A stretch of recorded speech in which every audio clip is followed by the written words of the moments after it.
Really amazing what that teddy bear eats.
Okay, almost there.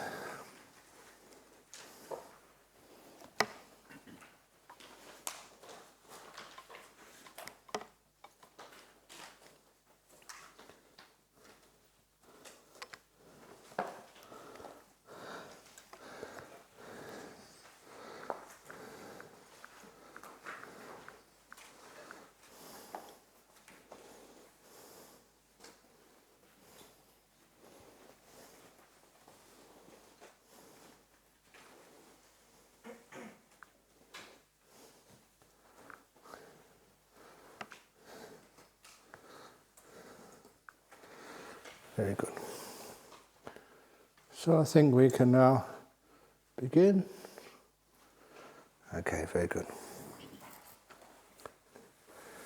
Namo tassa bhagavato arahato samma sambuddhassa.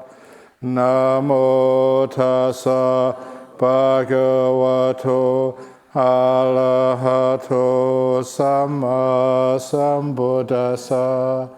Namo tassa bhagavato arahato samma sambuddhassa. Very good. So today, when I looked in the sutta, we're supposed to read out today, sutta number 6. It's only on one page. Is that what you got? Yes. So unfortunately, there's no easy way out today. So I've got another one to add to it. He. Similar, not so very long. But first of all, the sutta which I have here first is a very well-known and famous sutta, again with the argument, can you just do vipassana, which is insight meditation? Can you just do samatha meditation? And of course, we ask what happened in the time of the Buddha. And this is one of the great answers we often quote. And so here we go, in conjunction. On one occasion, the Venerable Ananda was dwelling at Kosambi in Gosita's Park. There the Venerable Ananda addressed the bhikkhus.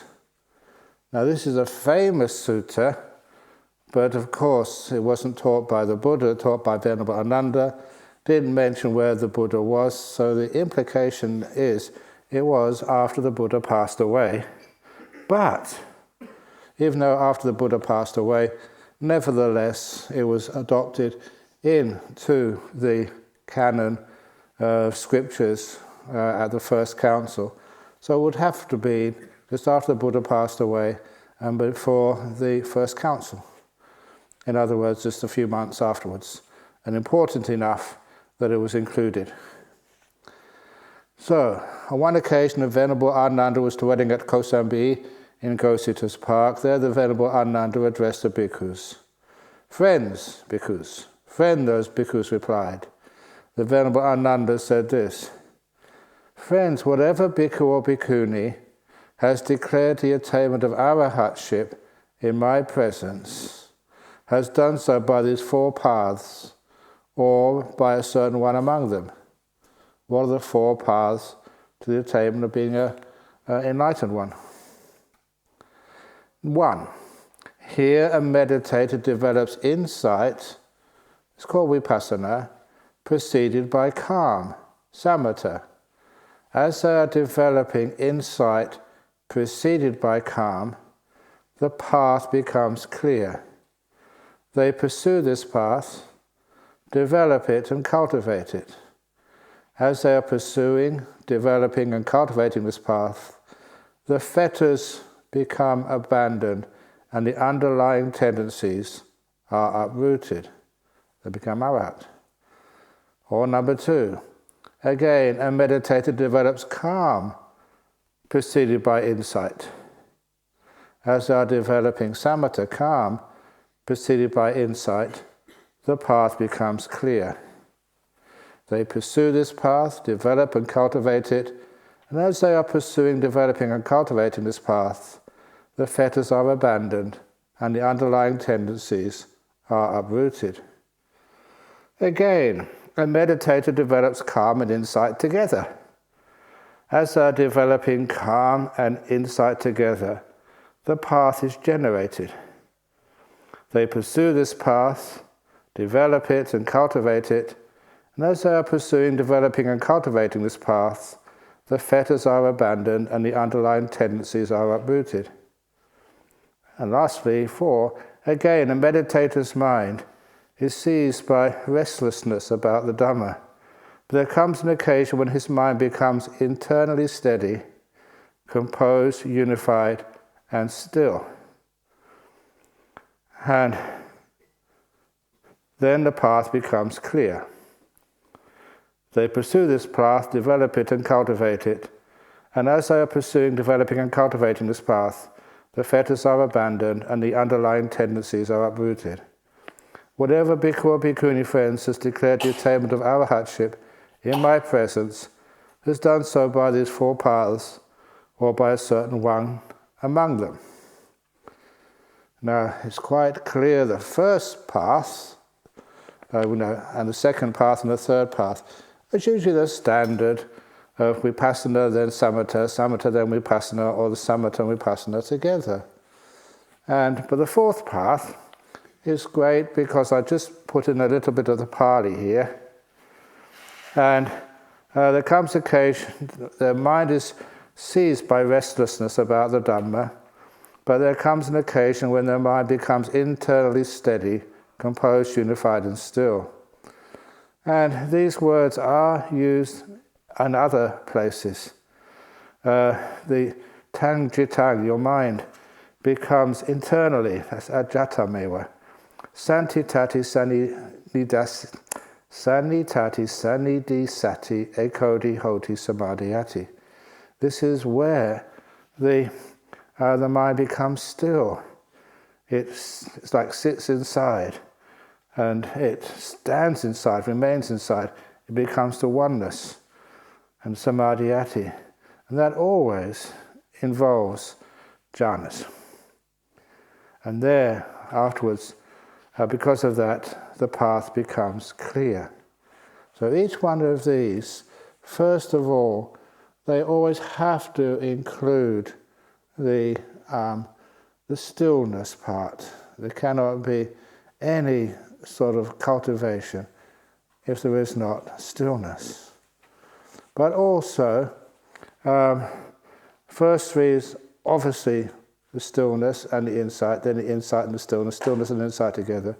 And the other one is, instead of even vipassana, this seems to be almost that the monk or the nun or the layperson, they develop just this wonderful idea of, even if you are restless, eventually your mind has to become steady, composed, unified and still. And then, with that jhana, the path becomes clear. And one of the things here, when it says the path becomes clear, that is usually the meaning of the term of being a stream winner. And I mention that because there's another simile which I've already mentioned in the talks I've given so far, and that is the simile of it's actually the total simile is the 7 shipwrecked sailors. And to be quite fair, it does not say shipwrecked sailors, it just says sailors who are in the ocean, and they never say how they got in the ocean. I said shipwrecked because that's the usual way that people will get into the ocean. They didn't have surfboards in those days. They didn't do body surfing, so not many tsunamis. Although actually there was the case of a tsunami once.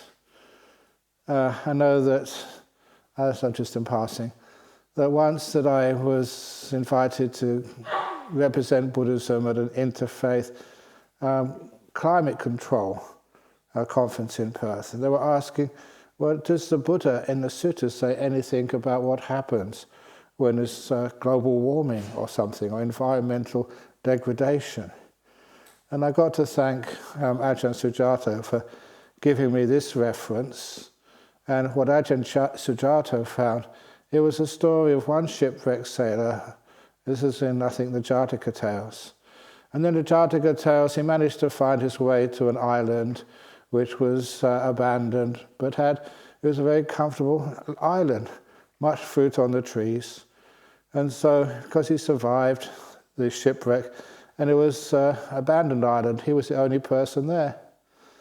And so he managed to survive on that island and have a nice little place he could stay, and a nice little place where he could get his food. It was a very comfortable but very solitary existence there. It may be because of that he got to know what in Buddhism we say are the supporting spirits on that island. And he was very happy there, but the spirits actually told him that if you want to survive on this island, you must make sure that you keep it clean and tidy. Where you go to the toilet, please make that a special place, and don't just go any place on the island. And don't leave a mess if you're eating the coconuts or the bananas, whatever else you can find on the island. Just make sure that once you've eaten them, you actually dispose of them appropriately and don't make a mess. As long as you look after the island, you'll be safe here. And later on, there was a whole ship got shipwrecked, and a lot of the sailors managed to find their way to the island. And the sailor who was already on there said, "Oh, you're welcome here. There's plenty of food for all of us. But please make sure that you keep the island nice and healthy, and don't destroy too many places. And if you want to go to the toilet or anything, this is where you go. If you want to wash, this is where you go. And if you want to eat, please put all the remains of the food in a good place," which they did for a while. But then they thought, wow, why do we always have to just live like this? Because one of the sailors, he used to do when he was at home, he knew how to make, to ferment fruit. In other words, how to make, like toddy, they said, how to make something alcohol, so they could enjoy themselves, so they thought. And so they made some toddy, they had a big party. The first sailor never went, but everyone else did, and they made a huge mess on that island because they got drunk. And then the following day, when they'd recovered, the first sailor told them, "Look, the heavenly beings on this island are not really happy with you. Please don't do that again. If you do that again, something bad will happen, I'm sure." They said, "You're just superstitious." And so they just continued to not look after the island. And because of that, the sailor got this idea, it's time to make a boat.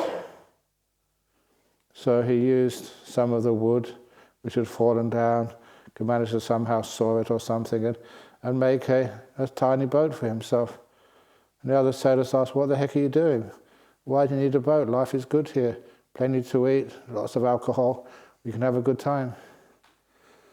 And then that one night, I think it was 1 month after the first drinking of the alcohol, there was a big wave, a tsunami.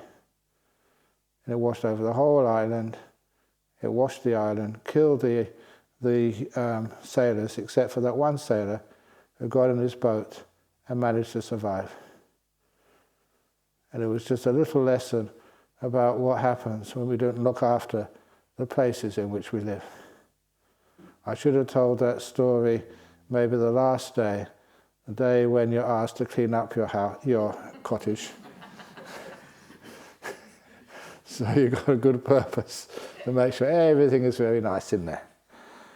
But anyway, it's wonderful. There is stories about everything, and you could get a story there somewhere about what happens if you don't look after the place in which you live, called planet Earth. Anyway, so these four over here, when the path becomes clear, tasamaggo sanjayati, that's usually relating to stream winning. And it also alludes to that simile the Buddha gave of the 7 shipwrecked sailors who were in the middle of the ocean. And when they were in the middle of the ocean, the first of those shipwrecked sailors, he was never a virtuous man. And because he was not a virtuous man, it says in the story that as soon as he floated up to the surface and swam around a bit, he just went straight down and drowned. There's another of the sailors, number 2, then he swam around a bit and he could sort of keep himself above water for a while, but then he fell down again and sunk, and then he floated up again, then he went down again, then he floated up again. He was up and down until he got so tired that he too sank and drowned. That was a person who has some kind of virtue, but not really enough to keep them up above water in the difficulties of life. And so that he sank and drowned. And the third shipwrecked sailor, that he was virtuous enough, his virtue was very strong, very good, and so he always managed, as they say, to keep his head above water, to float, so he never drowned. And the fourth shipwrecked sailor, he was the one with a virtue, so he never actually sank under the waves, and he was high enough, he could look in the distance, and then he saw dry land in the distance, some solid land. We call that the stream winner who sees the way to safety. And of course, the fifth of those sailors is swimming towards land. They don't actually say how far they've gone, whether they just started or they're almost finished, but they say once you start swimming, you're not just a stream winner, you're a once returner, you're on the way. And of course, if you can see dry land and you know the dangers that if you stay where you are, you're going to drown, of course you start swimming, in that direction. Even if you think you're not a good swimmer, you can still swim. Because you have to, there's no choice about it. And so that's the once returner, the fifth shipwrecked sailor. And the sixth shipwrecked sailor, I did mention these last two before, the sixth shipwrecked sailor is so close to dry land that he can just stand up, or she can stand up, and when they're standing up they can feel the solid land under their feet. They're in the surf, they're very close to the dry land, so they don't need to swim anymore, they can walk. And of course the last shipwrecked sailor, number 6, so that number 7 has made it to dry land and is sitting under, I always used to say, a coconut tree, having a cup of tea with condensed milk, and maybe that I added that, but nevertheless, but you can see it's safety. And so that idea of enlightenment, the path to enlightenment, getting close to enlightenment, reaching enlightenment, it gives them more like a solid idea of what this really means in terms of something which would happen often in the time of the Buddha. There was a very strong sea trade in those days, usually again from Soparaka, very close to Mumbai, And where would that go to? And of course that would go all the way over to, what's it called, Aden. That was a very old, I think his name was Felix Asiaticus or something. But anyway, there's the port of Aden, and then even to Lower Egypt. But anyway, that was the main, one of the main sea routes there. It's not just the Silk Road, up over the north of Central Asia, but also the sea route as well. And so that was what happened with those people. So for this, you can see that once you can see the path becomes clear. You haven't started even maybe practicing towards that path yet, but once that path becomes really, really clear, then that's being a stream winner. And then you pursue that path, develop it and cultivate it. And as they're pursuing it, developing and cultivating this path, the fetters are abandoned and the underlying tendencies are uprooted, which means it's full enlightenment, as Ananda said. And of course, in this particular sutta, there's, again, repeat it one last time, vipassana, samatha, samatha, vipassana, both together, or this last one, number 4, and sometimes people thought, that must mean the dry vipassana, just insight, the only path. And it never actually says that. It says that you may be restless about Dhamma. There comes a occasion when the mind becomes internally steadied, composed, unified and still, which is always a synonym for the jhanas, samadhiyati. Then the path becomes clear, then you pursue that path. When it came to Ajahn Brahm, when he was asked that question, which is the right path? Is it samatha? Is it vipassana? Is it both together? One of his similes, I gave you my simile the other day about Sam and Vi going up Meditation Mountain. But this particular one from Ajahn Brahm, very simple. He didn't have many visual aids to help him. He would just hold up his hand like this. And he would say, can you see the front of my hand? Yeah. Can you see the back of my hand? Yes. Can you see the front of my hand when the back of the hand is facing you? He said, no, I can't see that. But it's there, he said, I guarantee. Now you can see the front of my hand. You can't see the back of my hand, but the back of the hand is there. You can't split them off from one another. So this is vipassana, this is samatha. It doesn't matter which one you call which. You cannot split off the vipassana and samatha, the calm and insight. And sometimes, he said, sometimes you can do this. I'm not making a kung fu pose. What I'm actually saying that this is, you can see the back of the hand and the front of the hand almost together, because they cannot be split off from one another. And those were those 3. And I just wanted to make sure to mention this one over here. This is number 4. So before I go on to the next sutta, which we didn't print out, but it's a very short one as well. And in my title for this, the title of the sutta is called Ugly. So have you heard the Ugly Sutta yet? Do you want to hear it? Yep. Okay, but first of all, any questions about those 4 ways to enlightenment? Yeah? Number 3, the path is generated instead of becomes clear. Why is that? Okay. Well, that's an interesting one. So I probably missed translation. I don't think there's anything.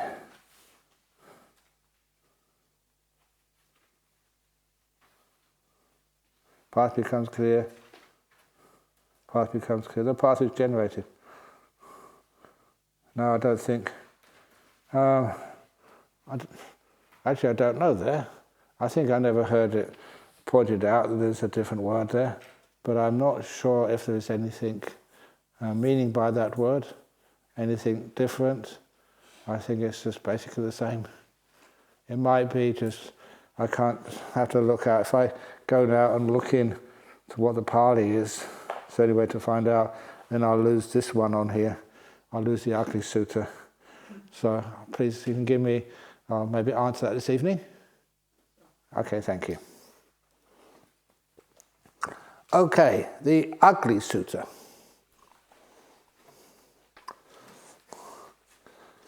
And these are 4 other ways to become enlightened. And what meditators is a practice, this is ugly. What meditators is a practice that is unpleasant, with slow, direct knowledge. Here a meditator dwells contemplating the unattractiveness of the body, pursuing the repulsiveness of food, perceiving non-delight in the entire world, contemplating impermanence in all conditioned phenomena. And they have the perception of death well established internally. They dwell depending on these. That's pretty ugly, isn't it? What they're doing. The practice, unpleasant, slow, direct knowledge, contemplating unattractiveness of the body, repulsiveness of food, perceiving non-delight in the entire world, contemplating impermanence in all conditioned phenomena, and have the perception of death well established internally. How many of you do that?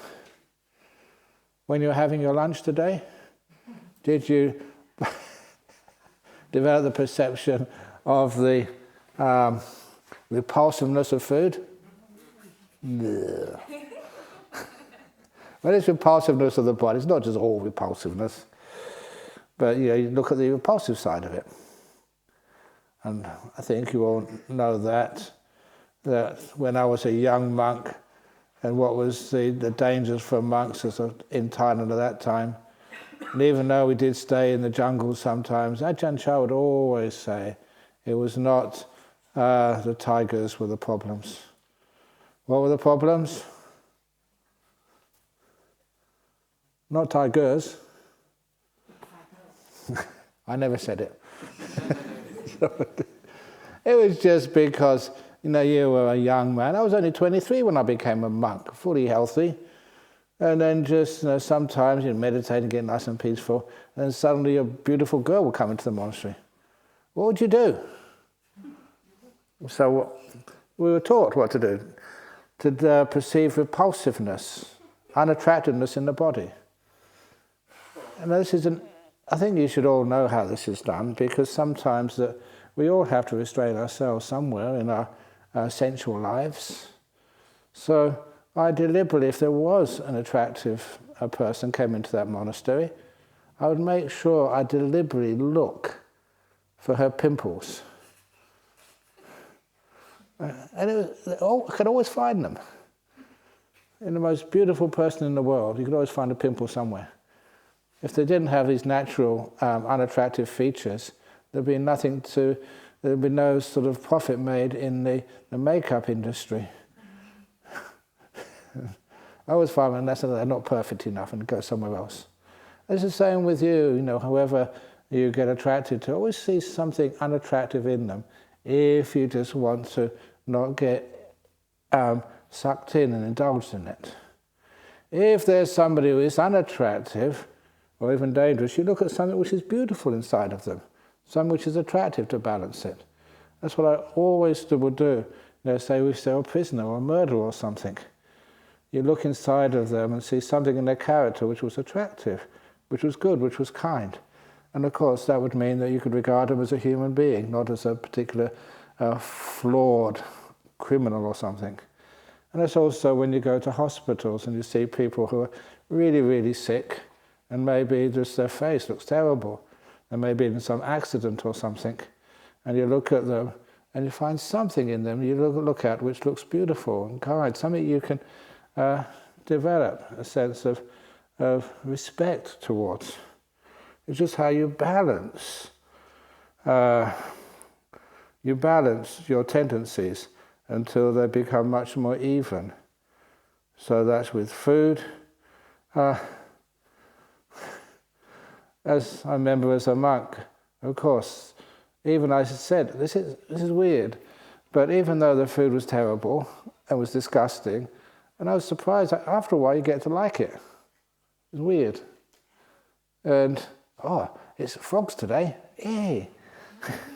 But it was, because it was a sensory pleasure to eat, believe it or not. It took a lot of effort, but you could do it. But so after a while, you look at the repulsiveness of food. And one of the ways I used to do that, I got it from Ajahn Chah, he said, look, use your scientific mind, your logical mind about the food you ate today. Because what you ate today What comes out on the other end, and a few hours later, where did that come from? Where did all that brown stuff and yellow liquid come from? That was in the food when you ate it. It was in there somewhere. It didn't some magic and was added somewhere else. So what you're eating, you are eating your feces and excrement and urine. It's in there, but somehow you can't sort of see. It's all masked with all the delicious food which the cooks they make to hide what's really inside of it. And so, but we don't go overboard on that. You got to eat. But then what happened was this monk, he wasn't sitting next to me, he was a bit further down the line. You saw him one morning, had his bowl of food. He hadn't started eating it, we'd just given the blessing. And he looked at it and he pushed it away. He got repulsed to his food, didn't want to eat it. And then he pulled it towards him. And then he pushed it away. And then he pulled it towards him. And he was doing like this, like a yo-yo, pushing it away, putting it forward, pushing it away, and he was not eating. So you asked him, what the heck were you up to? And he said, well, I was really developing the perception of repulsiveness of food. And I looked at it and it was just like, well, it's my feces and urine are in there somewhere. That's where they come from. They're just hidden there somewhere. So who wants to eat that? And he pushed it away. But then he saw the other people looking at him and thought, that's just being proud. And he pulled it towards him. And then he thought, no, I can't eat this. This is not good. He pushed it away. And he was just fighting between the different ways of looking at food and looking at himself. So sometimes people can get really complicated. And perceiving non-delight in the entire world, contemplating impermanence and all conditioned phenomena. Sometimes these days, the psychologists will look at that and say, that's depression, that's really weird. But all it is somebody who is very attracted to the world, very sensuous, and there are people like that to balance it, they have to go a little bit over the edge to the unpleasantness. And so when they're balanced and they're even, then they are much more at peace and ease in life. And there's many other things we do like that. One of the other arts, it's coming up later on, that we used to go to autopsies. I don't know if there's a few doctors here, you've seen autopsies before, but I remember just even when I was a kid that they used to have a little program on TV called Your Body, and it was like doctors performing operations. And I really, for some weird reason, I must be a bit strange, that I liked that. It was really interesting, and I watched every episode I could. And when Your Body came up and it was an operation and showing you what was going on, both my mother, my father and my brother had to leave the room. And I want to be able to sit there because it's educational. That was my excuse. One every time, educational. But I was the only one who saw it. But later on in life, you were, in Thailand especially, you're allowed to go and see autopsies. And to me, it was just interesting. I was fascinated by it. No repulsion at all. Even in Sirirat Hospital, which is on the opposite side of the river to the old palace, and it's very easy to go there. Being a monk, you just walk in; they wouldn't stop you. And I remember just going into the lecture theatre where the autopsies were done in front of the medical students, and just waiting. There was an autopsy coming in about 20-25 minutes. And then when I went up to the high windows, so no one could look in, but it was they're called bleachers, I think, in the United States. The tiered seating for the students went up to those windows. And I looked where you'd usually see a flower pot on the ledge. I went up, there wasn't a flower pot. It looked like a human head. And I thought, this must be just a model or something. So I went up there and looked at it. It really was a human head, cut off at the neck, pickled. A pickled human head. And I thought, this is really a cool place. I don't think you'd be able to do that in Australia. They'd think you're weird and put me away somewhere. But anyway, that we used to go and see those autopsies. And I don't know why, but certainly to me, I thought that was fascinating to see the body from the inside, and just how it all worked together. And I saw many autopsies like that, but the one which really affected me was when the person I saw, who was the same gender as I, around about the same age. Because before, all of those bodies, they were just, they were different, they were foreign. The identification with this, just as them, so you, had not been established. When I saw someone about the same age and the same size, he was a Thai boy, not a sort of a Westerner, but that really hit me hard. You see exactly the same as you. So anyway, that's how we have the unattractiveness. And why do we do this? They also dwell depending upon these 5 trainee powers. You know, the things when you begin your path, the power of faith, the power of moral shame, moral dread. That's you understand is why do I want to do this for? Why do I want to do anything which I will be, well, it's still depending on your ego. This is just the trainings. I'm a monk, or I'm a man or woman. I don't want to do anything which is causing shame on me and my family. The power of moral dread is just the consequences of immoral actions. And the power of energy, the power of wisdom. Those are the 3 beginning faiths. And then these 5 faculties arrive in them feebly. And this is a faculty of faith, the faculty of energy, the faculty of mindfulness, the faculty of samadhi, stillness, and the faculty of wisdom. So these are what develops. The moral shame, the moral dread are just almost like surpassed by the power of mindfulness and wisdom. And even though these 5, they call them indriyas and balas, these faculties of faith, energy, mindfulness, stillness, and wisdom, you can see again that it's samadhi and wisdom always go together. And they also go together with mindfulness, energy, and faith as well. Because these 5 faculties are weak, they slowly reach the absence of obstacles for the destruction of the outflowings, the asuvas. This is called the practice that is unpleasant with slow direct knowledge. And the second practice to enlightenment is what is a practice that is unpleasant with quick direct knowledge.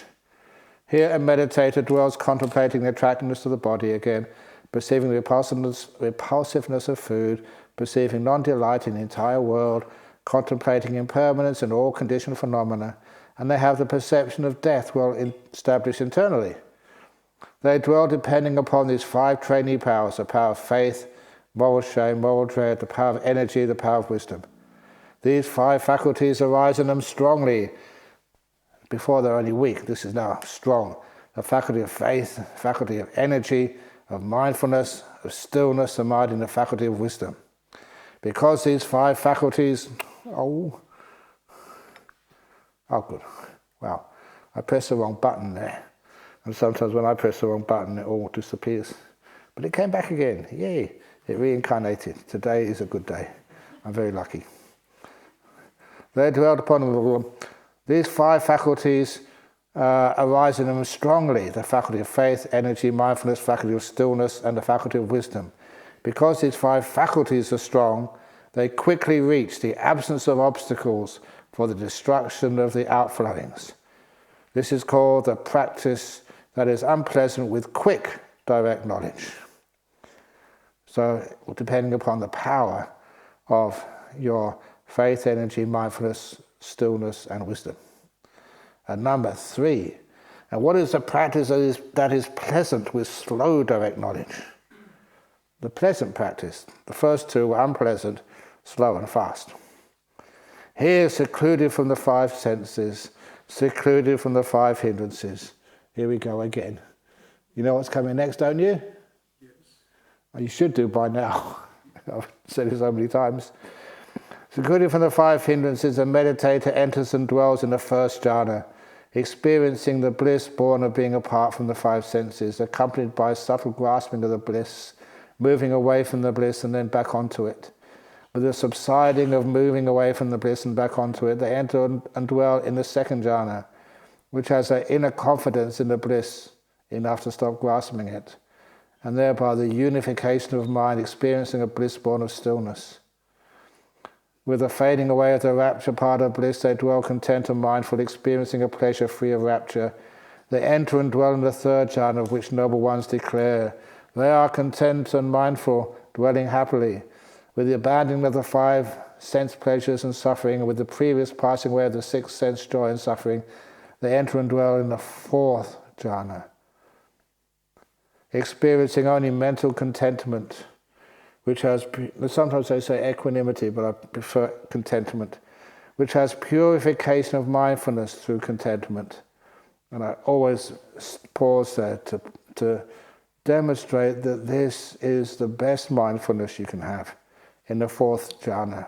This is not a state of trance, but a state of purification of mindfulness. They dwell depending upon these 5 training powers: faith, moral, shame, moral, dread, energy, wisdom. These 5 faculties have risen in them weekly. The faculty of faith, energy, mindfulness, stillness, and wisdom. Because these 5 faculties are weak, they slowly reach the absence of obstacles for the destruction of the outflowings. This is called a practice that is pleasant with sluggish direct knowledge. And what is practice that is pleasant with quick direct knowledge? Here, secluded from the 5 senses, secluded from the 5 hindrances. A meditator enters and dwells in the first jhana, second jhana, third jhana, fourth jhana. They dwell depending upon these 5 training powers: power of faith, moral, shame, moral, dread, energy, and wisdom. And these 5 faculties arise in them strongly: faith, energy, mindfulness, stillness, and wisdom. Because these 5 faculties are strong, they quickly reach the absence of obstacles for the destruction of the outflowings. This is called a practice that is pleasant with quick direct knowledge. These meditators are the 4 modes of practice. So those 4 modes of practice, unpleasant and slow, unpleasant and fast, pleasant and slow, pleasant and fast. Which one would you like to practice? And I say that, why not? So, to develop the stillness of the jhanas, and also to, sometimes it's really helpful to do a little bit of repulsion, but not to get too far into it, makes you negative. But to develop the wisdom of the jhanas, so the experience of the jhanas, the power of those, and then also the 5 indriyas, which eventually become balas, the faculty of the faith, energy, mindfulness, stillness, and wisdom. All of them. Okay, those are the ways to enlightenment. So take your choice. Is it your choice?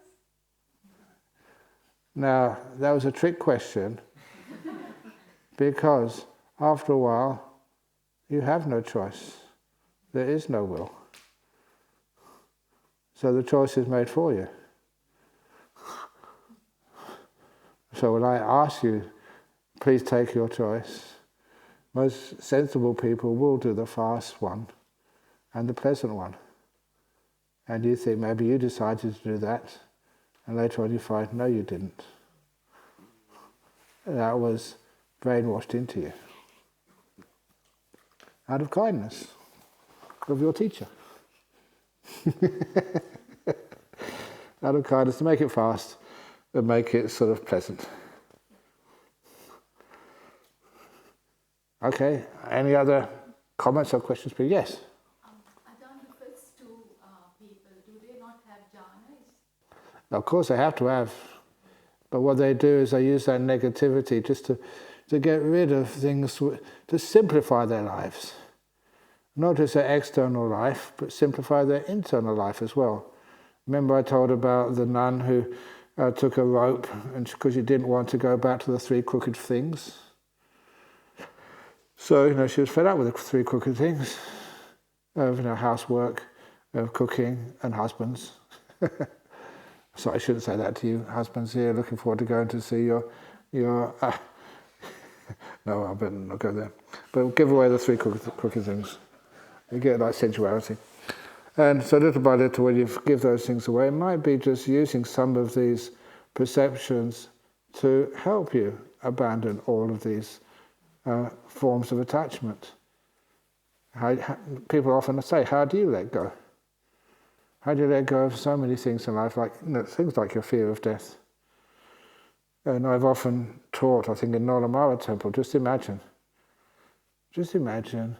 that the doctor tells you, I'm terribly sorry, but you have a cancer, and it is incurable, and you've only got maybe 6 days to live, and it's not a joke, 6 days, that'll be it. How would you feel? Now, a lot of times people just follow what other people feel and feel terrible. But just imagine that a similar experience happened, only really pleasant. You got news that you have won the lotto. Someone bought a ticket for you, and you've won, I don't know, just this great prize. And after the retreat, you'll be able to go to the lotto shop and pick it up. Wouldn't you be excited to pick up your lotto? They said, but you can only get it in 6 days' time. And when you say, well, can't I get it earlier, please? 5 days or 4 days? Why do I have to wait 6 days to get the lottery winnings? Why do you have to wait 6 days to die? Doctor, can you make it 5 days, please, 4 days? Because I know where I'm going. I know I'm going to go to some great heaven realm. Can't I go earlier? If you know what's going to happen to you after you die, why do you want to wait? Bring it on, Doc. Well, this is what Venerable Kesri Dhammananda did when he was told he was about to die. He just burst out laughing. Very funny. That's why I like monks like that. A bit weird. But the reason why was he had diabetes for such a long time, and he had the cancer for a long time, and in the end, now his sentence on earth was about to be over. Yay! You're going to be free soon. It's a different way of looking. So that's one of the reasons why we look at life in a different way. And then when we understand the difficulties of life, it's unpleasant, but it does free us from this attachment we have to things. Sometimes that your house, wherever you live, you're here, and it's a pretty safe time of the year here in Western Australia, but who knows, when you go back, is it going to be there?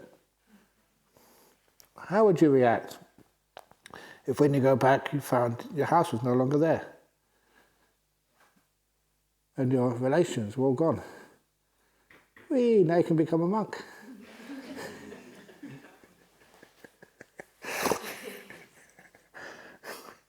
That's what happened to Patachara. So anyway, it's just the way you look at life, and sometimes by seeing a different way of looking at life, non-delighting the entire world, you can actually have another way of looking at things. And then your joy comes from solitude and from peace, not from amassing things, but by letting go of things. You understand why the art of disappearing is not just you disappearing, it's everything going, and how free that feels. So that's one of the reasons why all practitioners have to do some bit of unattractiveness, because sometimes we just get caught up with thinking this is attractive, this is wonderful. Even the cars which our monastery have, and many of the cars, Mr. Treasurer, we don't buy any cars. The people actually offer them to us, they're old cars. They offer their old car to us, some of your old bombs, and so they can actually feel good about buying a new car. That's what they do, But anyway, so what should we do? And I said, yeah, well, let's allow them to make good karma, we can keep that car. And what it really means is that we can park it anywhere in town, and no one will pinch it. And it's even one of our anagarikas, at the time. He's still over in Jhana Monastery. He parked the car in, it was in Northbridge, in Newcastle Street, because I went to some ceremony and had to get some lunch. And he said, it's a really good little cafe, small cafe, just on the other side of the street in Newcastle Street, and now I'll buy you the lunch there, but we leave the car on the other side of the road. So we left it there, and when we finished, he got the wallet out to pay for the food, and then he found he dropped his the car keys. He couldn't find them anywhere. And the car keys were missing. And when I went over by the car parked there, I said, I found the car keys. They're in the engine. It's still turned on. All the doors open. And if you don't know Northbridge, it's in the most dangerous part of Perth at night time anywhere, but maybe 11 o'clock. But it was amazing, it was still there once we got back in there. The keys were in the car, the engine was turned on, and all the doors were open. Anyway, but because it wasn't attractive, of course no one pinched it. A really good idea. And that's also what I say, that to tell your children, you're a bit past it now, but tell your children, if you want to get married, remember just the advice to tell your daughters to marry poor men, not wealthy men, poor men. And tell your sons to marry ugly daughters, ugly women. Why? Well, think about it. If your son married an ugly woman, that means he could come on retreats whenever he wanted, and he knows that she's quite safe at home. No one wants her. You don't have to lock the door because he's ugly. He has so much freedom. And if a girl's married poor men, that means that, the man can't find a mistress, because the mistress would only want wealthy men. So again, you're a life free of worry. And that's what we're supposed to wish our children, a life free of worry. So that's my job. Teach your children or your grandchildren, I don't know what you've got, please always marry ugly women and poor men. And a lot of people, when I said that once over in, I think it was in Kuala Lumpur, they all cheered. At least all the ugly ones and poor ones did.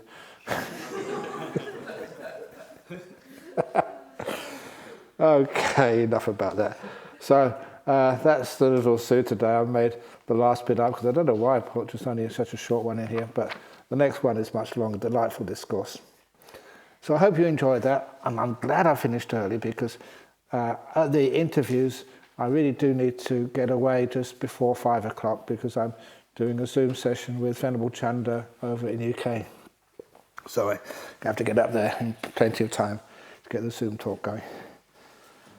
Sadhu, sadhu, sadhu. What did I miss out? Very good.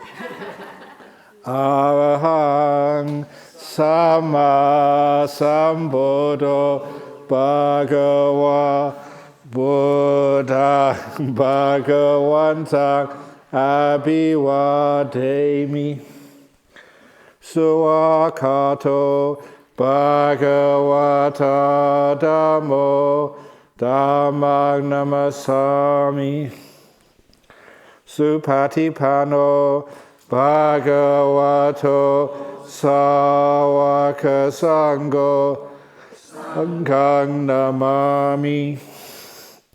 Very good. Okay, so now it's 3:53, excellent timing. So now we can have the interviews till 5 o'clock.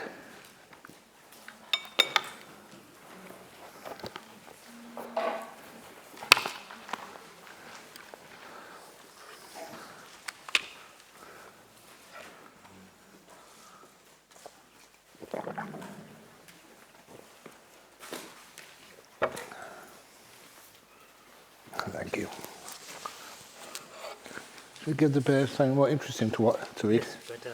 Okay, you're much better.